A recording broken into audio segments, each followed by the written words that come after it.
Saya yang budiman dimanapun berada, nampaknya cahaya iman dan Islam itu menyinarinya gara-gara melihat kebiasaan umat Islam membersihkan diri dengan berwudu dan tidak mau bersentuhan dengan lawan jenis yang bukan mahram.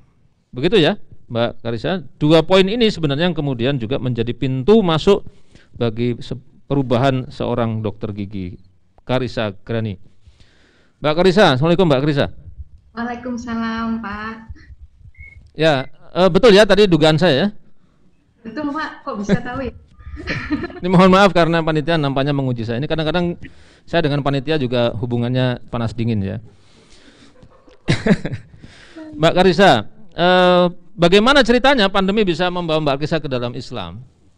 Iya. Monggo Mbak. Masya Allah ya, Pak. Sekitar Maret tahun lalu, Pak, itu di awal-awal pandemi. Nah, itu saya tidak sengaja berpapasan dengan seorang muslimah yang memakai niqab. Kemudian yang biasanya saya memandang sebelah mata ya, Sebelah mata ya, padahal matanya dua. seperti itu, ada matanya dua. Kemudian, nah tapi hari itu tuh seperti Allah singkapkan gitu, selubung yang mungkin ada di mata saya, di hati saya gitu ya. Sampai saya menyadari, masya Allah, waktu itu belum bisa masya Allah ya. Jadi kok ajaran Islam yang sudah ada sejak dulu itu kenapa bisa inline dengan kondisi sekarang gitu, dimana kita kan seperti sekarang ini harus selalu pakai masker gitu ya kemana-mana, kita seperti mereka gitu. Kemudian saya melihat mereka nggak mau bersalaman dengan yang bukan mahram. Nah, kita juga nggak dibilang nggak boleh berjabat tangan dulu gitu kan.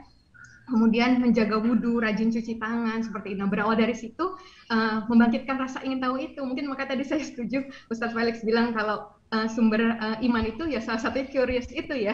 Nah, diawali dengan rasa sekedar ingin tahu aja gitu ya, manfaat gerakan sholat gitu, tapi dari sisi kesehatan gitu. Kemudian ada sunnah-sunnah yang mungkin saya tahu dari teman-teman kantor sering lakukan, puasa Senin Kamis seperti itu.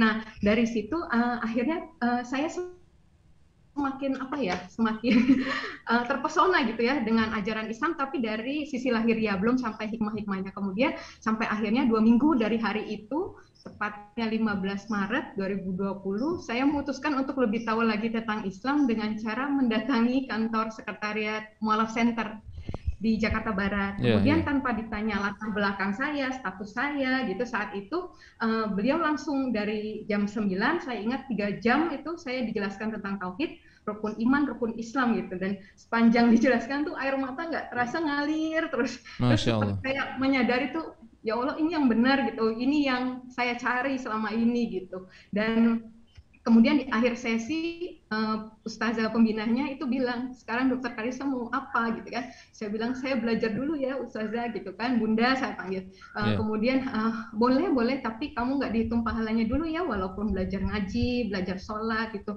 Oh gitu, karena kenapa saya tanya, karena belum syahadat gitu. Oh memang syahadat isinya gimana bunda? Percaya Allah itu esa, percaya dengan penjelasan tadi ya, kemudian percaya Muhammad itu utusan Allah, percaya, ya udah itu isian syahadat, ya udah saya syahadat, as simple as that, nggak ada mikir kemana-mana gitu. Saat itu langsung beliau ambilkan saya gamis ya, diberikan jilbab, kemudian langsung azan berkumandang ya, azan zuhur berkumandang itu saya dituntun syahadat.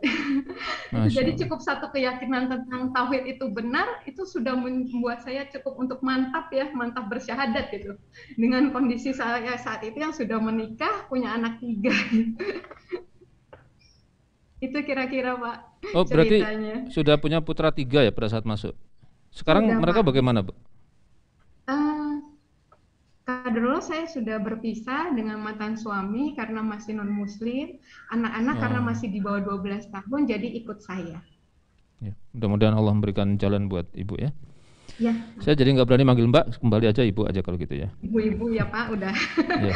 Baik Bu, saya juga ingin bertanya, berapa sih sebenarnya jumlah dokter gigi di Indonesia Bu? Enggak, ini saya pertanyaan serius ini. Tahu nggak Bu, berapa? Berapa Pak? Enggak, berapa jumlah dokter gigi di Indonesia? Setahu Ibu? Enggak tahu Pak. Ada ribuan nggak kira-kira? Bisa ya. Maksud saya kalau dokter gigi model Ibu ini, ya yang masuk hijrah banyak sekali nanti. Jadi mudah-mudahan para dokter yang mendengarkan ya, yang ada yang punya kawan dokter dan sebagainya, sampaikan itu bahwa salah satu pintu hidayah yang juga dialami oleh Bu dokter kita ini ternyata adalah lewat pandemi, dan itu perilaku sehat yang ternyata sudah menyatu di dalam aturan syariat. Itu luar biasa. Jadi saya doakan juga Bu dokter nanti bisa menyampaikan kepada dokter-dokter yang lain, 1000-an itu mungkin dalam satu forum khusus. Nah, itu jadi forum hijrah bareng, kan tema kita hijrah bareng. Ya. Bu dokter, saya satu lagi pertanyaan. Mudah-mudahan masih bisa menjawab ini ya. Bu, ketika Ibu tadi sebelumnya saya belum bertanya tapi Ibu sudah menjelaskan. Ternyata Ibu menghadapi persoalan ya. Persoalannya adalah terpaksa berpisah dengan suami.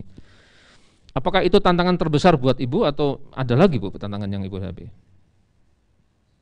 Iya, betul. Jadi memang itu tantangan terbesar saya ya kalau bisa dibilang gitu, karena kan demi mendapatkan ridha Allah itu saya harus memutuskan untuk tidak bisa melanjutkan rumah tangga gitu ya, dan otomatis itu pasti berefek terhadap anak-anak yang utama, kemudian keluarga besar, belum juga penghakiman orang terhadap diri saya sendiri gitu. Tapi untuk dapat ridha Allah ya tadi sudah disampaikan juga, untuk suatu hijrah itu pasti karena ada sesuatu yang lebih berharga, karena ada sesuatu yang lebih besar gitu. Jadi ya nggak sebanding gitu harganya itu